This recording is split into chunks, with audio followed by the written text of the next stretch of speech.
ओम नमः शिवाय। हर हर महादेव, हर हर शंभु। प्रिय भक्तों, आप सभी का स्वागत है मेरे कथा सागर चैनल में। आज आप सुनेंगे विदेश्वर संहिता का पहला अध्याय, जो आदि से लेकर अंत में नित्य मंगलमय है, जो आत्मा के स्वरूप को प्रकाशित करने वाले हैं, जिनके 5 मुख हैं, जो खेल खेल में जगत की रचना, पालन और संहार तथा अनुग्रह एवं त्रोभाव रूप 5 प्रबल क्रम करते हैं, उन सर्वश्रेष्ठ अजर अमर उमापति भगवान शंकर का ही मन में चिंतन करता हूँ।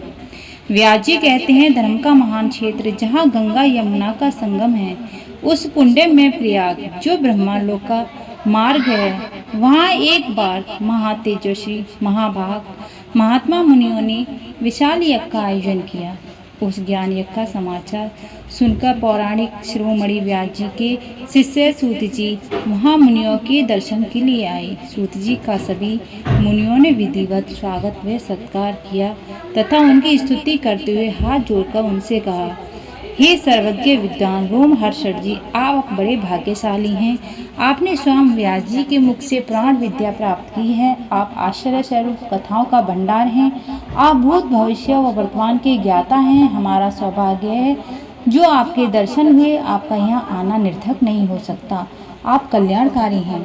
उत्तम बुद्धि वाले सूत जी, यदि आपका अनुग्रह तो गोपनीय होने पर भी आप सुवासु तत्व का वर्णन करें, जिससे हमारी तृप्ति नहीं होती, उससे सुनने की हमारी इच्छा ऐसे ही रहती है। कृपा उस विषय का वर्णन करें।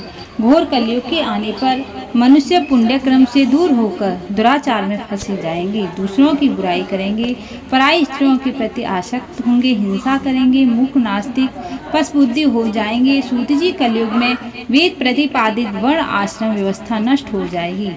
प्रत्येक वर्ण आश्रम में रहने वाले अपने धर्मों के आचरण का परित्याग कर विपरीत आचरण करने में सुख प्राप्त करेंगे।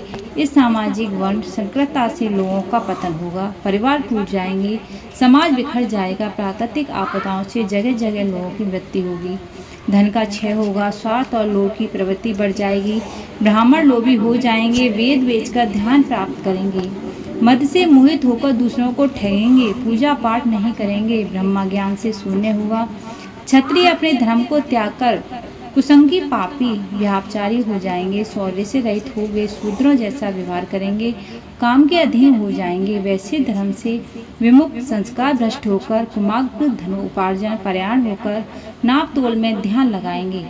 शूद्र अपना धर्म कर्म छोड़कर अच्छी वेशभूषा से सुशोभित हो व्यर्थ घूमेंगे, वे कुटिल और ईर्ष्यालु होकर अपने धर्म के प्रतिकूल हो जाएंगे, कुकर्मी और वाद विवाद करते वाले होंगे, वे स्वयं को कुलीन मानकर सभी धर्म वर्णों में विवाह करेंगे, स्त्रियां सदाचार से विमुख हो जाएंगी, वे अपने पति का अपमान करेंगी, सास ससुर से लड़ेंगी, मलिन भोजन करेंगी, उनका शील स्वभाव बहुत बुरा होगा।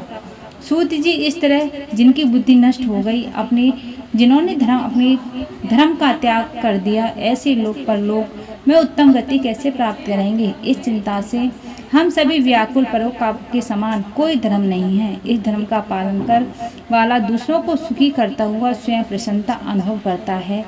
यह भावना यदि निष्काम हो तो कर्ता का हृदय शुद्ध करते हुए उसे तब वहाँ एक ऋषि प्रकट हुए, जो ऋषि समूह के परम सार रूप माने जाते हैं।